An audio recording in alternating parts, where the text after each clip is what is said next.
Heavy industry is under pressure to reduce its carbon footprint, and it's begun harnessing hydrogen to do it. The world's second largest steelmaker, ArcelorMittal, recently successfully tested the use of green hydrogen to reduce iron ore in Canada. Engineers replaced 7% of the natural gas used with hydrogen made from renewable electricity, or green hydrogen.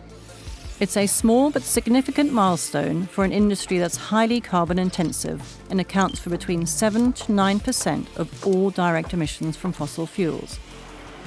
In October, Volvo unveiled the world's first electric truck made out of green steel. It weighs 8 tons, is designed to be used in quarries and mines, and was made by replacing coking coal with green hydrogen. These are small steps, but steel manufacturers need to halve their emissions by the middle of the century in order to hit global net zero emission targets.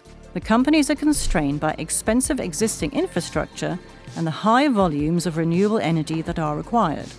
For example, Europe currently produces around 100 million tons of steel a year using carbon. To convert all that to using hydrogen would require about 400 terawatt-hours of electricity, or about 15% of all the energy Europe consumes today. And all of it would have to come from renewable sources. The EU and the UK have both published ambitious plans to develop a hydrogen economy. Manufacturer British Steel has pledged to deliver net zero steel by the year 2050, collaborating with EDF, University College London, and the Materials Processing Institute as part of its efforts to decarbonise. Like steelmakers, cement and petrochemical manufacturers are under pressure to utilise cleaner hydrogen. They all have huge carbon footprints due to the extreme heat needed during production.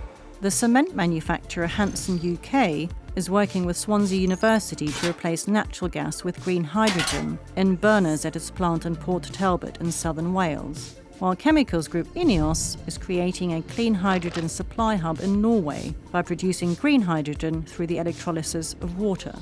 But making greener hydrogen more widespread requires big-picture thinking from policymakers, including government subsidies to kickstart development and investment in power grids and infrastructure.